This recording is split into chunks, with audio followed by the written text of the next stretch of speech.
Hello दोस्तों, कैसे हो आप लोग? बट आई होप आप लोग सारे बढ़िया हो गए।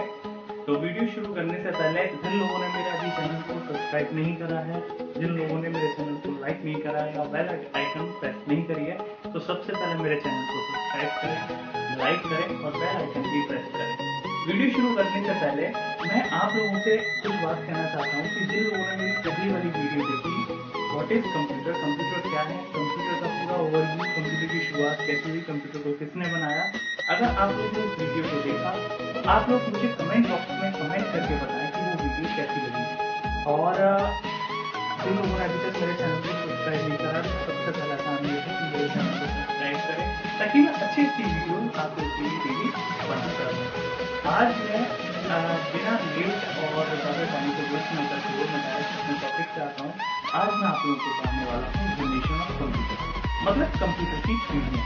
कंप्यूटर की शुरुआत कैसे हुई, कंप्यूटर की शुरुआत किसने करी, कंप्यूटर कितने क्रमों में कंप्यूटर को कितने क्रमों में विकास हुआ।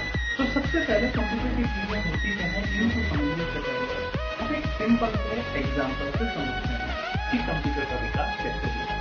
जैसे अगर आप लोगों को याद हो तो सबसे पहले हम लोगों के पास वॉकी टॉकी टाइप के इस टाइप के मोबाइल चलते थे। फिर शायद लैंडलाइन मोबाइल आ गए, तारों वाले मोबाइल आ गए। और फिर इसी तरीके से धीरे धीरे मोबाइल का सबसे पहले 1108, उसके बाद फिर नोकिया और फिर सैमसंग और ये सब तरह तरह की कंपनियां नए नए मोबाइल को लॉन्च करती गई। इसी तरीके से हमारे कंप्यूटर भी अलग अलग श्रेणी के हिसाब से, अलग अलग साइज के हिसाब से, अलग अलग कार्य करने के हिसाब से हमारे वीडियो के अंतर्गत आते हैं। बेसिकली कंप्यूटर में हम लोग 5 वीडियो बताएंगे आपको। मैं 5 वीडियो के रूप में आपको कंप्यूटर का विकास समझाऊंगा, कंप्यूटर की पीढ़ियाँ समझाऊंगा और इसको बोलते हैं जनरेशन ऑफ कंप्यूटर। अच्छा, वीडियो शुरू करने से पहले मैं आप लोगों को कुछ और बता देना चाहता हूँ। इसमें जो सन है, सन का मतलब कंप्यूटर की पीढ़ियों का विकास कब कौन से सन में हुआ, इसको लेकर थोड़ा सा मतभेद है। मतभेद किस तरीके का है कि मैंने कम से कम 10 बुक्स उठाई और नेट से बहुत सारा सर्च करा, तो इसमें मुझे कहीं ना कहीं किसी की भी जो ईयर थी, जो रेवल्यूशन ईयर थी, वो कभी मुझे सेम नहीं मिली। किसी का कुछ, किसी का कुछ, किसी का कुछ। तो हो सकता है मेरी वाली मैंने मोस्टली वही ली थी जो सर ज़्यादातर मुझे मिली। मैं कभी तो मैं वैसे ही कोशिश करता हूँ। इस बात पे आप लोग थोड़ा सा नज़रअंदाज करें कि सन जो है वो कैसे कहते हैं। तो मैं अपनी वीडियो को शुरू करता हूँ और बस वीडियो को लास्ट तक देखें, पूरा समझें और जो कुछ ना समझ में आए वो कमेंट बॉक्स में मुझे लिखें। चलिए हम शुरू करते हैं कंप्यूटर की पीढ़ियों का मतलब।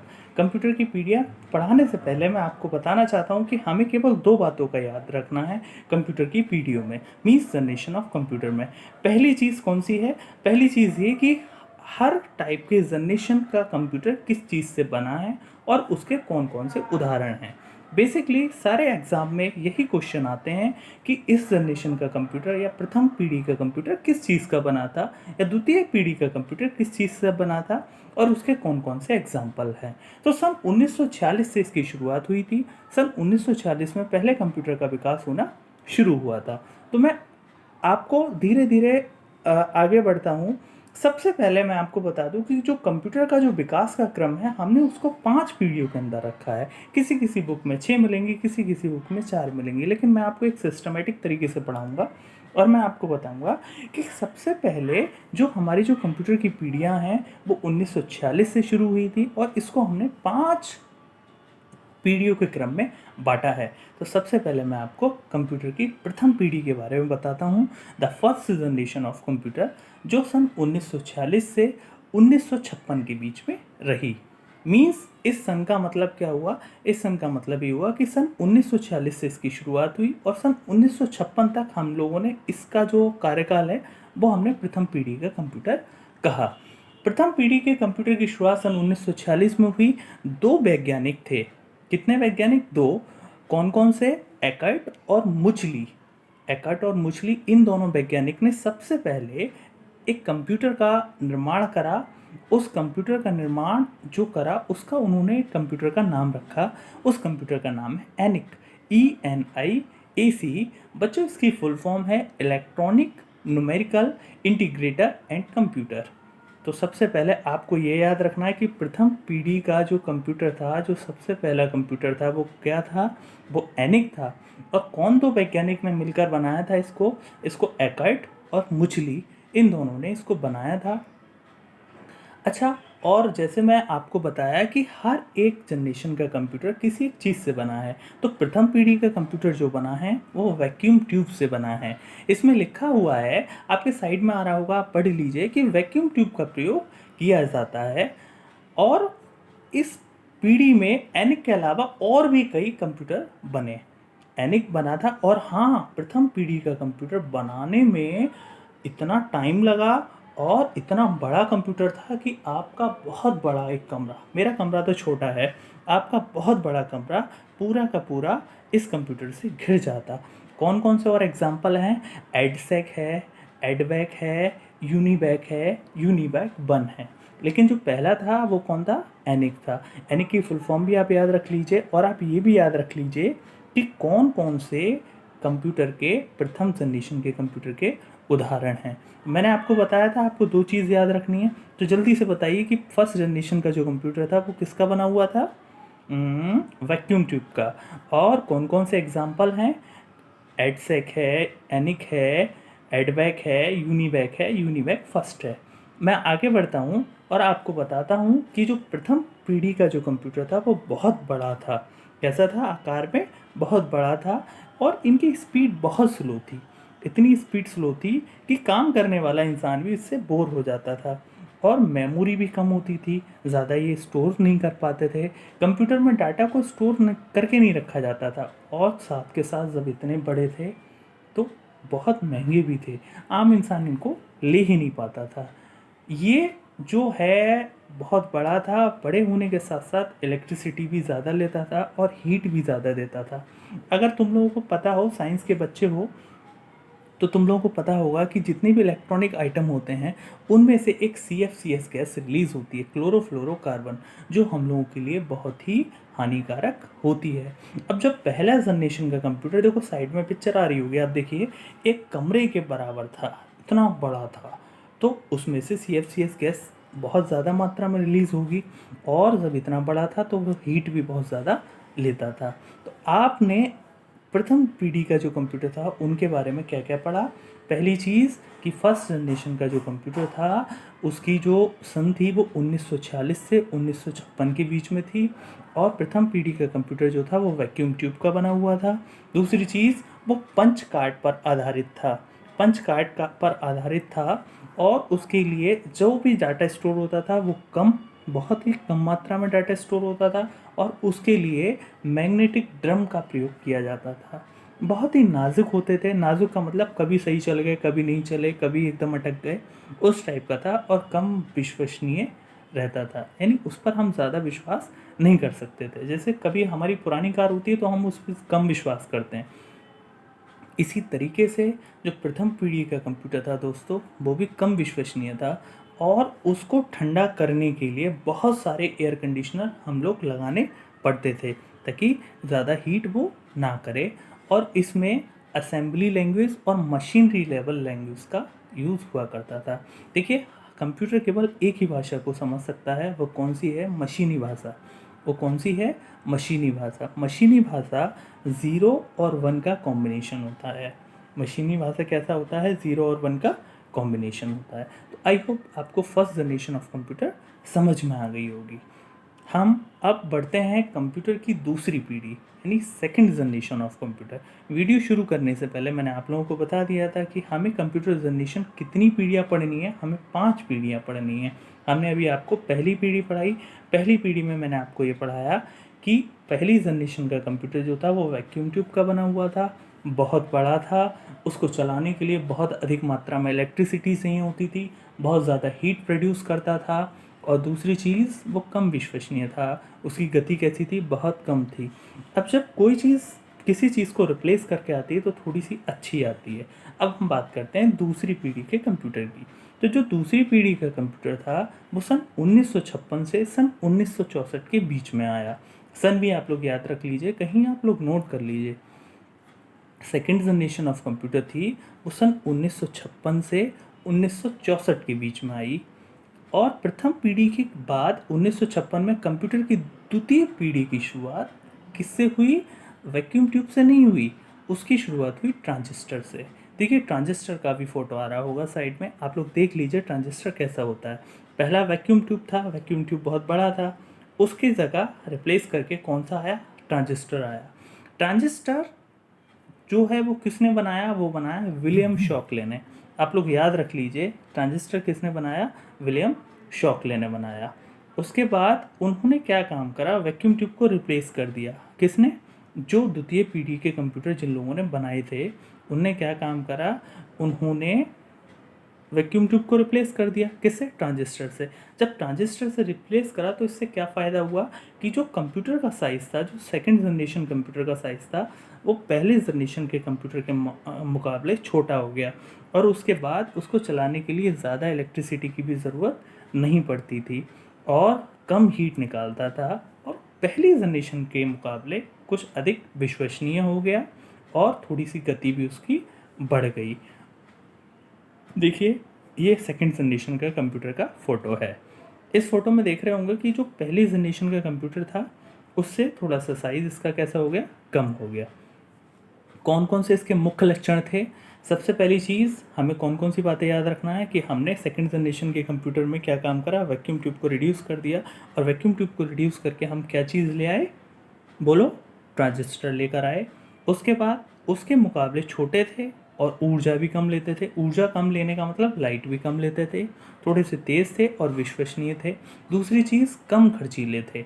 हाँ, और एक एक क्वेश्चन जो है वो ट्रिपल सी में बहुत आ जाता है कि दूसरी जनरेशन का जो कंप्यूटर था वो कौन कौन सी भाषा का इस्तेमाल करता था। तो जो दूसरी जनरेशन का कंप्यूटर है वो कोबोल और फॉर्ट्रेन जैसी भाषा का यूज़ करता था। इसमें स्टोरेज डिवाइसेस भी थी, प्रिंटर भी था, और ऑपरेटिंग सिस्टम भी इसमें आ गया। अब मैं बात करता हूँ आपको कंप्यूटर की थर्ड जनरेशन के बारे में। अब देखो, जिस तरीके से जनरेशन बढ़ती जाएंगी, जैसे पहली जनरेशन, दूसरी जनरेशन, तीसरी जनरेशन, उसी तरीके से इनका साइज़ भी कैसा होता जाएगा? कम होता जाएगा। तो तीसरी जनरेशन का जो कंप्यूटर था वो सन 1965 से सन 1971 के बीच में आया। याद रखिएगा, सन 1965 से 1971 के बीच में आया। अच्छा, एक क्वेश्चन मैं आपसे पूछता हूँ, बताइए सेकंड जनरेशन का कंप्यूटर किससे बना हुआ था? वैक्यूम ट्यूब ना, ट्रांजिस्टर। यस, ट्रांजिस्टर से बना हुआ था। अच्छा, अब थर्ड जनरेशन का कंप्यूटर सन 1964 में इसकी शुरुआत हुई, थर्ड जनरेशन के कंप्यूटर की। और थर्ड जनरेशन के कंप्यूटर में अब उन्होंने ट्रांजिस्टर को भी रिप्लेस कर दिया। ट्रांजिस्टर को रिप्लेस करके उन्होंने आईसी का यूज़ करा। आईसी, हम लोग बोलते हैं ना, आईसी डाल दो, आईसी फूक गई, आईसी फूक गई, ये है वो है, तो उन्हीं आईसी का यूज़ करा। आईसी की फुल फॉर्म कई बार आ जाती है। आईसी की फुल फॉर्म है इंटीग्रेटेड सर्किट।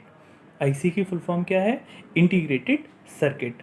तो आईसी का इस्तेमाल करा, किसकी जगह? ट्रांजिस्टर की जगह। अब जब आईसी का इस्तेमाल करा तो फिर क्या हुआ? उसका साइज़ और छोटा हो गया कंप्यूटर का।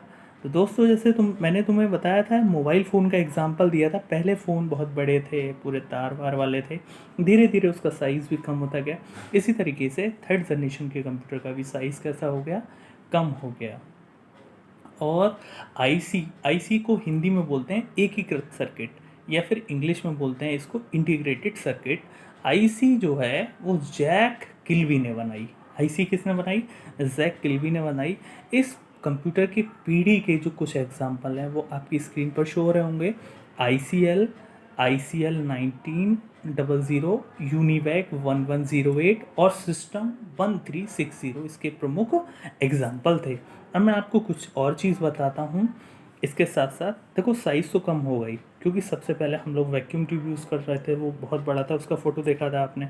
उसके बाद हम लोग क्या यूज़ कर रहे थे? ट्रांजिस्टर यूज़ कर रहे थे, वो वैक्यूम ट्यूब के मुकाबले बहुत छोटा था। अब हमने वैक्यूम ट्यूब से भी छोटी चीज़ और हम लोगों ने यूज़ कर ली, वो कौन सी है? वो आईसी है। अब देखो आपकी स्क्रीन पर थर्ड जनरेशन ऑफ कंप्यूटर का साइज़ दिख रहा होगा, वो बहुत छोटा है। अब बात करते हैं थर्ड जनरेशन ऑफ कंप्यूटर के कौन कौन से मुख्य लक्षण थे।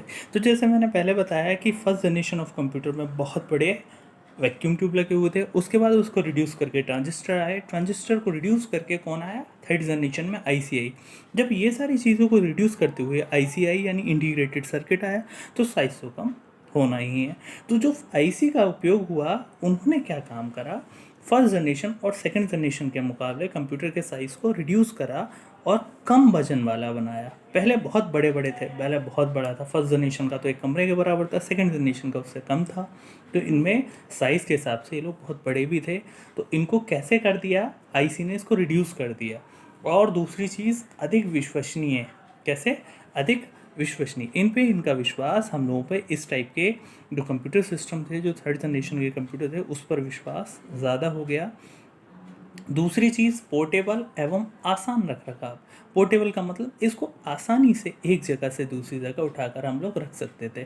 फॉर एग्जांपल, मैं आपसे कहूँ कि भाई एक काम करो, तुम ज़रा इस कूलर को यहाँ से उठा करके वहाँ रख दो, तो आप उस कूलर को उठाकर एक जगह से दूसरी जगह रख तो दोगे, लेकिन 101% आपको उसको उठाने में परेशानी होगी, क्योंकि वो बहुत बड़ा है। और अगर मैं उसी के मुकाबले आपसे ये कहूँ कि भाई ये टेबल फैन है, इसको उठाकर इधर से इधर रख दो, तो आप आसानी से उठा दोगे। इसी तरीके से पहली जनरेशन और दूसरी जनरेशन के जो कंप्यूटर सिस्टम थे वो बहुत बड़े थे साइज़ में, इसलिए उनको उठाना, एक जगह से दूसरी जगह रखना बहुत ही कठिन था। तो थर्ड जनरेशन के जो कंप्यूटर थे वो पोर्टेबल और आसानी से इधर से उधर रख सकते थे। इसमें हम लोगों ने हाई लेवल लैंग्वेज का यूज़ कर लिया। अब मैं आपको चतुर्थ पीढ़ी के कंप्यूटर के बारे में समझाता हूँ, यानी फोर्थ जनरेशन ऑफ कंप्यूटर के बारे में बताता हूँ। तो चतुर्थ पीढ़ी के जो कंप्यूटर थे, उनकी शुरुआत का जो वर्ष है वो 1971 से 1985 के बीच में हुआ है। मैं थोड़ा सा रिव्यू करा देता हूँ। फर्स्ट जनरेशन में कौन से यूज़ हुए थे? वैक्यूम ट्यूब यूज़ हुआ था। सेकंड जनरेशन में हमारा ट्रांजिस्टर यूज़ हुआ था। थर्ड जनरेशन में हमारा आईसी यूज़ हुआ था। आईसी की फुल फॉर्म क्या है? Integrated circuit. और फोर्थ जनरेशन में अब हमने क्या काम करा, आईसी को भी रिड्यूस कर दिया। आईसी की जगह हम लोग कौन से लेकर आए? आईसी की जगह हम लोग लेकर आए large integrated circuit. Large integrated circuit का मतलब क्या हुआ, ये मैं आपको पढ़ के बताता हूँ, ये मैं आपको समझाता हूँ। देखिए, कंप्यूटर की चतुर्थ पीढ़ी की शुरुआत सन 1971 में हुई। 1971 से लेकर 1985 तक के कंप्यूटर को चतुर्थ पीढ़ी के कंप्यूटरों की श्रेणी में रखा गया है।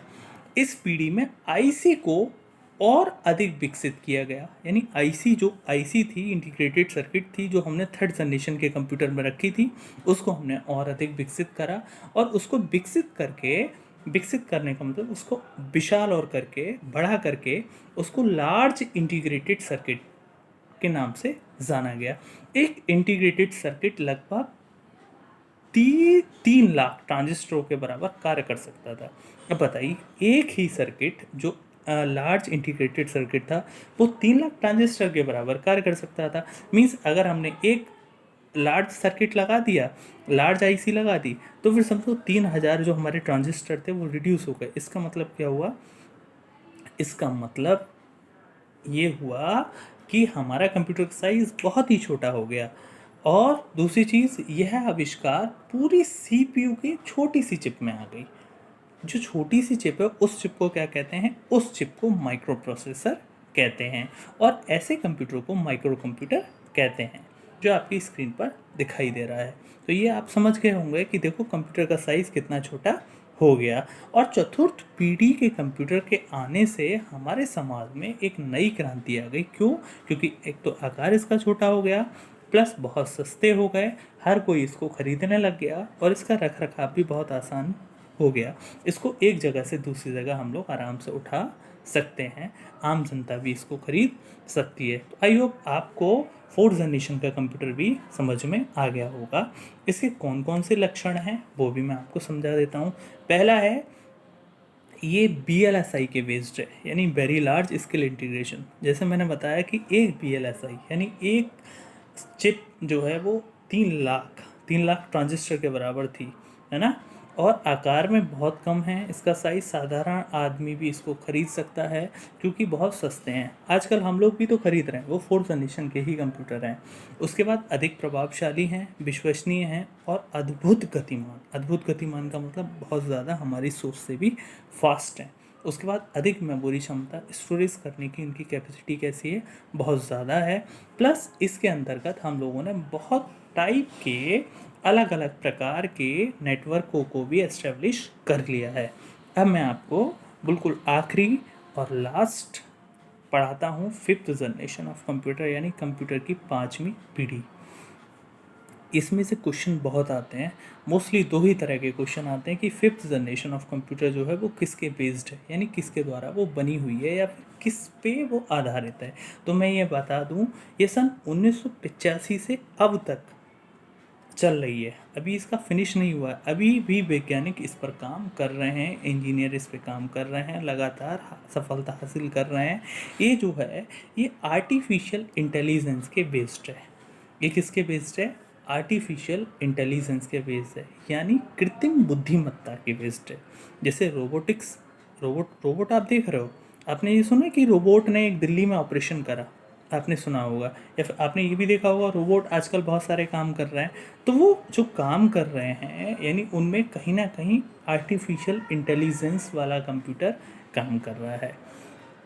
मतलब उनके अंदर बुद्धि है तभी तो वो काम कर रहा है, लेकिन वो कृत्रिम बुद्धि है, वो ह्यूमन वाली बुद्धि नहीं है। वो कैसी है? वो कृत्रिम बुद्धि है।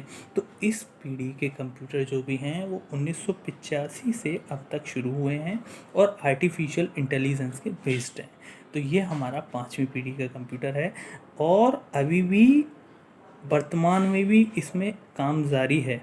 आगे हम लोग जो है वो जो इंजीनियर जो काम कर रहे हैं वो सोच रहे हैं कि हम ऐसे ऐसे कंप्यूटर विकसित करें जो टोटली किसके बेस्ड हो? आर्टिफिशियल इंटेलिजेंस के बेस्ड हो। अब मैं आपको बताता हूँ, पूरा रिव्यू कराता हूँ कि आज हमने क्या क्या पढ़ा।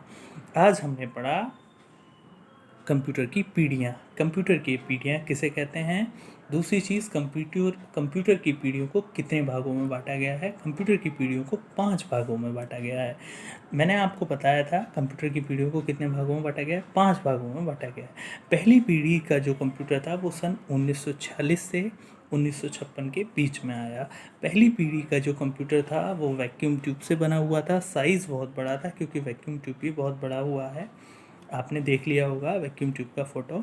तो वैक्यूम ट्यूब का साइज़ बहुत बड़ा है, 1946 से 1956 के बीच में आया। इसके कुछ एग्जाम्पल कौन कौन से हैं वो मैं आपको बताता हूँ। एनिक है, एडवैक है, एडसेक है और यूनिवैक है। यूनिवैक फर्स्ट है, ये इसके प्रमुख उदाहरण हैं। दूसरी चीज़, दूसरी जनरेशन का जो कंप्यूटर था वो सन 1956 से 1964 के बीच में आया। दूसरी जनरेशन का कंप्यूटर जो था वो वैक्यूम ट्यूब से नहीं बना हुआ था, वो ट्रांजिस्टर से बना हुआ था।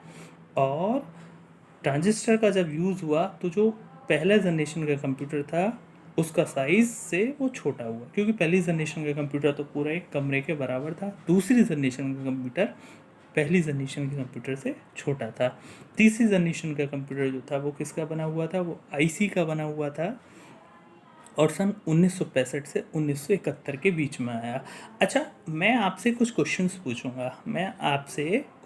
पूछूंगा अगली वीडियो में, तो मुझे उसका जवाब आप लोग ज़रूर दें। छोटे छोटे से क्वेश्चंस होंगे, इसी वीडियो के पर आधारित होंगे। अच्छा, और मैं आपको और बता दूं, आईसी को किसने बनाया? आईसी को जैक किल्बी ने बनाया। इसके कुछ एग्जाम्पल कौन कौन से हैं? ICL 1900, यूनिवैक 1108 और सिस्टम 1360, ये इसके प्रमुख उदाहरण थे। 4th जनरेशन का कंप्यूटर जो आया वो उसका साइज़ बहुत ही रिड्यूस हो गया और वो BLSI बेस्ड था, यानी very large scale integrated circuit. BLSI के बेस था। इसमें क्या था, एक आईसी जो थी वो 3 लाख ट्रांजिस्टर के बराबर थी, तो साइज़ इसका बिल्कुल रिड्यूस हो गया। 3rd जनरेशन का कंप्यूटर आपने फ़ोटो देखी होगी, और इसमें क्या था, इसको पोर्टेबल और आसानी से रख रखाव था। 4th जनरेशन का कंप्यूटर जो हम 4th जनरेशन का कंप्यूटर BLSI के बेस था, जो 3 लाख ट्रांजिस्टर के बराबर था। अब 5th जनरेशन का कंप्यूटर जो कि ICs के बराबर था। तो दोस्तों और फ्रेंड्स, आई होप आपने मेरी पूरी वीडियो को सुना, अच्छी लगी होगी। और जो भी आपका एक्सपीरियंस हो वो मुझे कमेंट बॉक्स में ज़रूर लिखें। और जिन लोगों ने मेरे चैनल को अभी तक लाइक और सब्सक्राइब नहीं करा है वो उसको सब्सक्राइब करें, लाइक करें। मेरा कोशिश यही है कि मैं इसको इजी तरीके से आप लोगों को समझाऊँ। जो भी बात हो मुझे कमेंट में लिखें, मुझे आपके कमेंट का वेट है। Thank you.